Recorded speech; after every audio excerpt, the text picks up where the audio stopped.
Hello, hello, and welcome to another coffee break. This month it is 5 things you should know to get financially fit in 2025 or for 2025, depending on when you're watching this. Let's get started and see how you can get financially fit in 2025. Just so you know, if you are new here, if you are not, welcome again. We're happy to have you. If you're new, what is Coffee Break? Well, Coffee Break is made for 401k participants.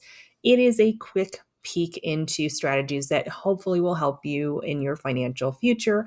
A lot of times, you who are part of 401ks work at companies don't get a lot of help when it comes to financial education. And so we're here to help you with that. It is supposed to be short and sweet. It is 15 minutes max. It is the amount of time to drink your cup of coffee. Mine's kind of big, so maybe it would be longer than that. But essentially, that's the whole idea is 15 minutes max, short and sweet to the point. And just as a reminder, we are covering highlights. So therefore, remember, if you want to get more in the weeds about your situation or anything like that, that would probably be a better conversation to have one-on-one. And there will be a QR code at the end of the video for you to utilize, plus our contact information to be able to set up some time to chat with us one-on-one if we can help you in that respect. Again, no obligations, complimentary, all that stuff, right? Okay. I say we a couple of times. Who is we? I am Lisa Sky. I've been in the industry almost 14 years. I should probably change that pretty soon. And I've been working with professionals for a long time. I work a lot with women, but I work with their families. I work with a lot of professionals on how to utilize these programs at work to help you and get you to financial freedom as quickly as possible. That is the goal for most people. And then Chris is my business partner. He has been around for 23, 24 years in the industry and he works primarily on the business owner side. So he helps business owners implement a lot of these things in your companies. And so he has a really good idea of how they all work, what some details are that maybe you aren't privy to, things like that. So it's really good partnership as I worked with employees and he works with the employers. It works in your benefit. All right, so let's get started. What's the first thing you can do to be financially fit in 2025? Now, these are going to be a little unique, okay? And hopefully that's a good thing in your mind so that you can do something a little different than maybe what you're expecting, which is just save more and spend less and all that stuff. We're going to do something a little different. So the first is maybe have a no spend month. So it's easy to get kind of in the weeds when it comes to spending, especially during the holidays.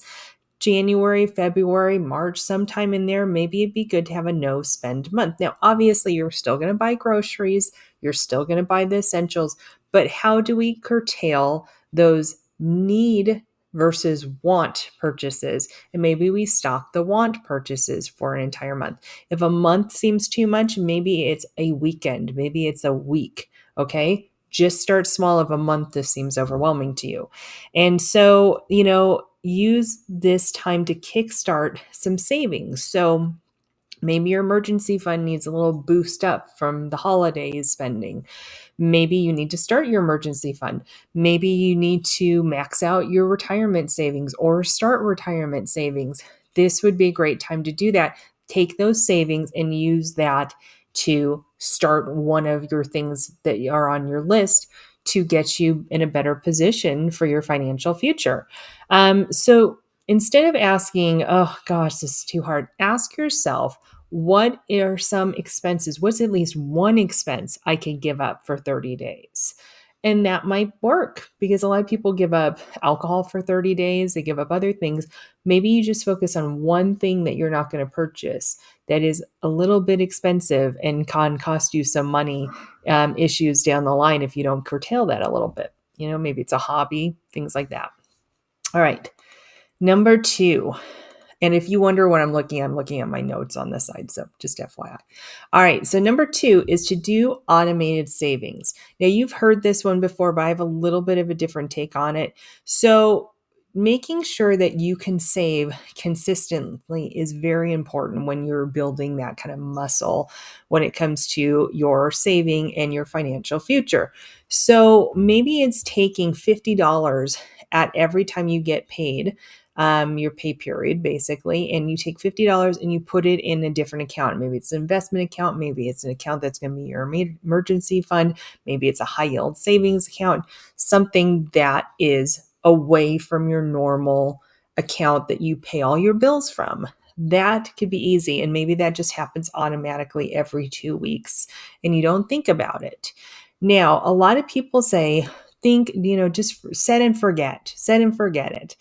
That works to a point, but you do need to schedule some time to look at everything and make sure A, it's working, that it's actually doing what you want it to do, but B, are you satisfied with that? Maybe you could do more. And if you don't look at it, you set and forget it. Yeah, you're doing okay, but don't you want to just kill it in 2025 when it comes to your finances? Okay is okay. We want to do better than okay. So maybe every quarter you look at the situation, you make sure everything's set up, that it's all invested the way it's supposed to, if it's an investment account, or that it's in your high yield savings account, in the right account, or whatever. And when you're looking at that, start saying, could I do a little bit more? Could I do $60 a pay period? Could I do $100 a pay period? What could I do more? Take that time to challenge yourself. You are going to do the best thing for you, I hope. That's the goal. So that will be one of those things. And the thing is, I'm going to go back. People say, "Oh, I hear this all the time, automate savings, blah blah blah." Have you done it? If you've done it, then you can say that. But if you haven't and you keep saying, I hear this, but blah, blah, blah, maybe take some time, schedule some time to actually do it. Okay. Actually schedule it and get it done. And if you're watching this before 2025, what a great time to start. So you start right at the beginning of the year. And if you're watching this in June of 2025, no worries, start then. Just do that. And that's a lot of things times is people say, I hear that all the time. Great, but have you actually done it? And most people say, no, I haven't. So, all right. Number 3 is a fun budget line. So maybe you want to add in a hobby or add in dining out or some kind of treats to your budget. We've had many conversations about whether a budget works or doesn't work. Feel free to scroll through and find that video. I've done a couple of them on this, and it hasn't been a coffee break. I believe it was our regular videos, but you should schedule in some fun money, whether that's going on a holiday weekend or if it's $50 for eating out or whatever works in your budget. Have something fun. This is not about restriction. This is about controlling your money. So, they always say when you change your diet that it's not about restriction, it's about enhancing the good things and limiting the bad things. But does that mean you can't ever have a Cheeto again? No. You can have Cheetos every once in a while, but maybe it's 5 Cheetos instead of the entire bag of Cheetos, right? So it's not really about pushing things out for the rest of your life. It's about taking control, and you are in control of your Cheeto intake, or in this case, your fun stuff that you do. All right. Number 4 is learn one new financial skill. Now, one of the things I hear a lot from people is, I never learned this in school. My kids aren't learning finance in school. And that is true. We are not teaching finance in school. We're teaching math, which in my opinion doesn't have a lot to do with finance at all. Kids are getting out of school and they have no idea how to handle budgets, expenses, anything like that. And when I say kids, I'm talking about my generation too. And I'm 43, so we have whole generations who are not learning finance and are expected to do this. So instead of saying, woe is me and we didn't get it and being victim, let's take this back into our control and say, what is one thing I can learn? Maybe you've always been interested in, estate planning.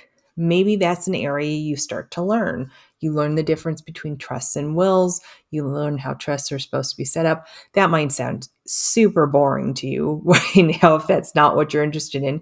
Maybe you're interested in income properties. And so you learn about that. Maybe you're interested in stocks. Maybe you're interested in a certain company stock. Teach yourself one new financial skill. I often will say, read one financial article a week, and you will learn so much. And maybe the first week, the second week, the third week, you read them and you're like, I don't know what they're talking about. Just keep going. When I started this industry, I didn't know anything when it came to finance. And I just kept going back to the trainings and going back to the trainings and reading more stuff. And it eventually works. So you just need to keep going. So decide on one thing you want to learn as a new financial skill and do that. Maybe it is just read an article a week, or, think about what is one thing I've always wanted to know about money. Maybe it's psychology of money. That's okay. There's a great book called The Psychology of Money by Morgan Housel that I would just definitely suggest you do. So maybe it's reading more books, articles, things like that. It's great to do things like that. And then the last, I can feel everybody rolling their eyes, is to do a 2020 financial vision board. Now, everybody's going to say, well, this is so woo-woo. Like, what is this supposed to do? It gets you focused. It gets you focused on what you want. It gets you focused on putting specific numbers in there. I'm not saying just a whatever manifest, put it out in the world and it's going to come to you. This actually focuses you so that you're putting down how much money you want to make, how much money you want to save, what's a celebration or a bucket list thing that you want to put on there. It's going to help keep you motivated. And instead of doing what most people say, which is doing your vision board and put it away, and then you'll be amazing how you push yourself to do all these things. That could work, but I am more of an active participant in my life. And so I suggest putting it out someplace you're going to see it a lot. Maybe it's your office, your home office. Maybe it's on the refrigerator. Maybe it's, the wallpaper on your phone. That might be a good thing. If you have 3 things you're trying to accomplish, putting little pictures of those on your wallpaper of your phone might be great. Someplace that you can see it regularly so that you are staying on top of it. And if you've fallen behind a little bit, it's a good reminder to get going again. All right. So with that, set yourself up for success. Remember, where your mind goes, your money flows. So keep a positive attitude and keep going. Stay engaged in 2025 and have fun while you're doing it. If it's not fun, you're not going to do it. I tell you that right now. And with that, here's where you can schedule a call. You can use the QR code. You open up your computer app. You open up your camera app on your phone, hold it over the image or the QR code there, and it should set up a link so that you can set up a time to talk to us for about 15 minutes, just to have kind of a check-in, get to know you kind of thing.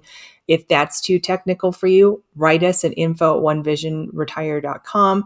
That gets to both Chris and myself so that we could both answer you if something happens, or if you have a question for a specific one of us. Check out our website at onevisionretire.com. And I do a lot of posting on all social medias, but LinkedIn is one area you can catch a lot of stuff on. So feel free to connect with me on LinkedIn. And so until next time, take care, save big, and hopefully everything is going well in 2025 when we check back in with you. Take care. Bye-bye.